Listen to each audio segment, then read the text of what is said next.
Governor Balicuadro, sir, sa nangyari at sa Hindi ko alam kung ano yung action ni Governor Balicuadro. Pero nung hapon kasi, the day before, parang sinasabi niya, sana ano daw, yung rally niya, parang may ganun siya statement eh. Ako naman, sinagot ko na kagad yun na kaya pa to, hindi naman pwede dahil gusto mong magpakita ng ayos ang bansa, eh ayaw mo nang magpaiwatig sila ng kanilang mga sentimento, magpaiwatig ng kanilang nararamdaman. Kaya yung mga taga-Cebu, talagang ano yung isa nga doon, magaling eh, kasi yung motor niya may sound system pa. Na tulugan niya at ang pagting yung polis o nakita niya, nakatakbo siya kagad. Eh kasi yung motor niya, kukunin yun, kawawa yung mga taga-kasama natin. Kaya nga yung naging stand ni Joe, o sige, drive na. Mamalis na lang ako. Wala naman siyang violation. Sumunod na lang para doon para walang gulo. Siya. Ako, ayaw nga ako arestuhin eh. Red check ako, red check. Overqualified daw kong. Patay. Sir, ay po, Liza Akin po ng ABS-CBN. Anong update na, sir? Sige, last question. Sa nahuli na. Si John Abinas nakawala lang kanina. Hindi ko nga maintindihan dahil ang kaso sa nung nalaman ko ng gabi, BPEJT, Illegal Assembly. Na sa tingin ko, wala naman yun kasi paano illegal assembly tapos na nga kami doon sa ginagawa. Ang sinabi sa akin yun ng isang kasama natin, ano na daw? Obstruction. Ikaw ba? Obstruction na daw. Pero we cannot consider naman ETT kasi di ba maliwanag naman sa ating constitution na we have a right to a symbol in petition the corrupt government of the states. Yung camera. So we cannot consider Saka makikita mo yung buong pwersa ng gobyerno. Nandun yung police, nandun yung regional police, nandun yung LTO. Hinuuli yung mga motor ha. Yun nga, Saka sir. pinapairan Parang kalaban ko nila, sir, mga kalaban ng bansa.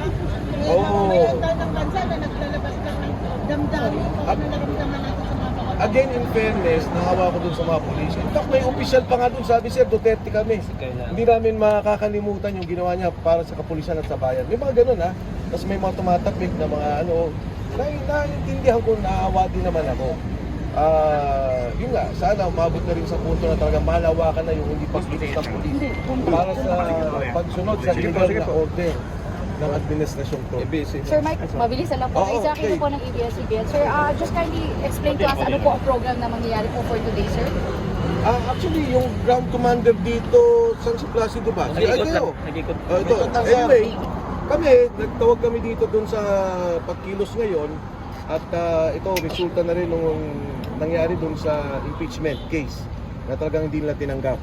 At ito'y patuloy namin pagpapaiwatig sa galit namin sa koraputan na nangyari at korupsyon sa bayan at ang paniniwala namin at ang sinasabi namin, ang Pangulo mismo ang siyang mastermind ng korupsyon ito. So yung impeachment case namin, hindi nga rin tinanggap kung nakikita ninyo. So patuloy ito, hindi lang naman ngayon, patuloy kami na magtatawag hanggang hindi nakukulong yung mga dapat makulong sa gobyerno ito. Yes. Sir, nagkaroon po ba kayo action regarding sa ano yung secretary? Itong linggo to, gagawa kami ng aksyon sa Secretary General's Office sa hindi nila pagtanggap. May mga nagsasabi, kasi daw hindi namin iniwan. Paano namin iiwan? Naka-video yun, nakita yun, na maraming tao, pinipilit namin na kahit na doon lang sa front desk ng Gapin, ay nagtanggapin. Kaya ito, patuloy kaming kikilos dahil para dito. Pangalawa, kasama doon sa impeachment case yung pag-kidnap kay Pangulong Duterte. At hanggang ngayon sinasabi namin illegal yun. Yes. Kidnapping yun, hindi dapat nila ginawa yun. At ang ginawa nilang pagkilos na yun, 2023, ilang taon, humigit kumulang 5 taon, nawala na tayo sa ICC, talagang pinlano nila. Alam mo, dito sa bansa natin, naintindihan natin, may mga ginagawang pagkilos, may ginagawang kaso. Pangulong Erap kinasuhan, dito, kinulong sa veterans. Pangulong GMA, kinasuhan, quit, dito, kinulong sa veterans. Ito lang, katangi-tangi sa Pangulong Duterte, na inilabas nila doon sa ibang korte, banyagang batas, na meron naman dito, masyado nilang ginigipit yung tao na Pilipino na dapat ay hindi pinayagan natin ng ganito dahil tayo may sariling batas, may sariling soberanya at higit sa lahat may korte tayo. Hindi dapat pumayag ang Korte Suprema dito. So Sir Mike, ito po ang overall message natin kaya tayo may motorcade today. Saan po punta ng grupo, sir? Susundan ako, taga-sunod lang ako dito eh. May mga ground commander kami, may grupo rin kami sa SMOA, may grupo din dito. Si Placido ba ang ano natin dito? No? Siya ang ating Ground commander na ground nandito at saka si Colonel Mitran. Mitran. Dalawa sila yung susundan namin. Ilan po inaasahan natin, sir, na makikilahok po dito, sir? Hindi namin actually alam talaga. Nanawagan namin kung may mga organization punta. Nakita nyo naman sa kabila may dumating din. Palagay ko, dire-diretso to. Kung hindi lang ngayon, kundi sa darating na panahon, kung saan kami mapunta. Kung kinakailangan magpunta namin sa Forbes Park, sa Dalahan ng Pera, o sa Malacanang, Yes. kung saan ang pumupunta yung korupsyon, pupunta kami doon. So sa ngayon po, sir, one last question na lang. From here po, kayo po iikot sa EDSA, may point. EDSA talaga kami. Yung point of convergence, again, sa ground commander namin pinapaubaya. Katulad ng nangyari sa Cebu, ayaw namin masyadong malaman kasi ginigipit na talaga yung mga tao. In fact, may order ngayon na gigipitin na naman daw ito gagawin namin. Taga-saan sila? Marang-arang. Paano kung may kotse din? Banggaan na lang. Ito po pag PNP, sir, ay humaharang po kayo sa inyo. Hindi Hindi naman. naman. Pero may mga nakita kami mga orders na nilabas sila. Hindi namin alam kung totoo yun. About the cars, the motorcycles. Sana wag naman. Ano po order? Na may katulad yung ginawa last year, may ORCR, tapos kasi di ba motorcycle caravan naman ito susunod kami sa traffic regulations at susundan lang namin yung traffic flow. Wala kaming gustong panggulo, mapayapa to at gusto lang namin sabihin sa taong bayan. Palagay ko naman, hindi lang sabihin sa taong bayan, kami na kumakatawan sa sentimiento ng taong bayan na nakita naman natin sa mga dumating na panahon, negative 50 na ang Pangulo, galit na ang tao. At itong mga taong kasama namin dito, ang kumakatawan lang sa sentimiento nyo. Sir Mike, maraming Thank you, maraming salamat. Thank you. Walang titigil hanggat walang bumababa. Yan. Yan. So, bisitahin naman natin. Si Mike Defensor Santiago po yan, guys. So, bisitahin naman natin. Baka nakahambalang na yung ating sasakyan doon. So, tara guys. Yun nakapanayam si Mike Defensor yung nangyaring pagharang daw sa kanila doon sa Cebu. Yung rally daw nila sa Cebu ay hinarang daw sila, kaya I hope na dito naman daw sa Maynila ay hindi mangyari yon. Yun ang kanyang panawagan.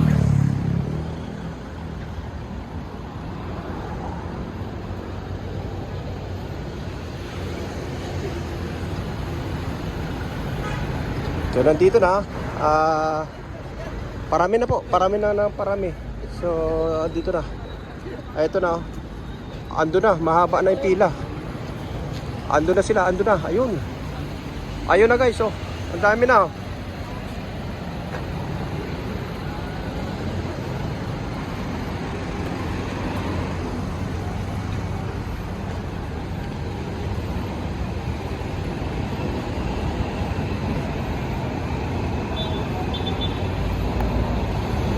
Ito sila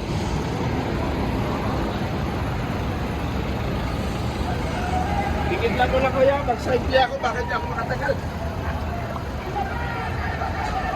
Ito na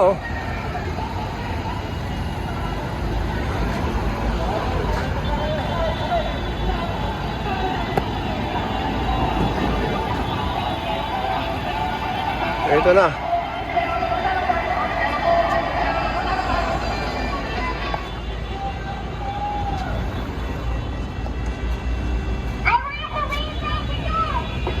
Okay na tayo? Okay, sunod na po kayo sa amin Ito na. Oo. Dahan-dahan lang po. 120 lang.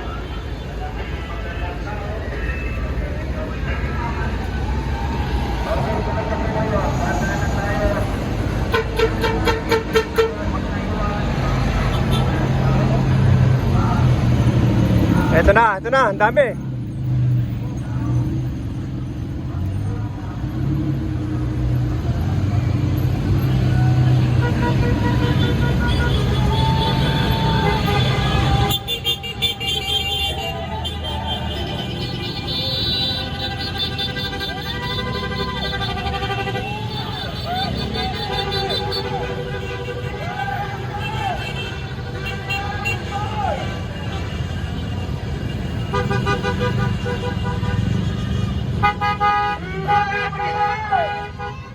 Si Paras.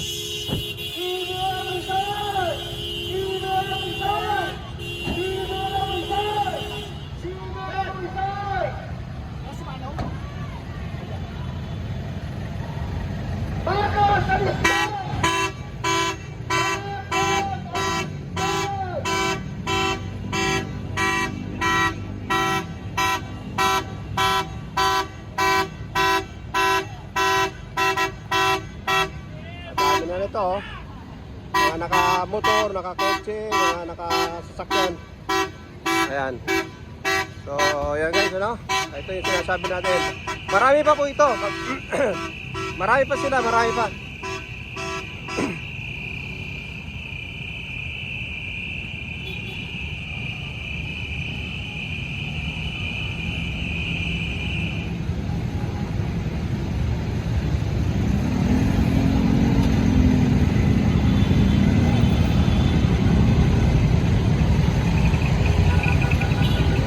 So susundan lang natin sila kung saan sila pupunta. Pero ano naka-clip ko yung aking cellphone. So sa mga viewers po, pagpasensyahan niyo na at medyo magalaw-galaw yung ating cellphone ha.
Royal na po tayo, pabalintawak na guys. Pabalintawak na ito. Royal Balintawak.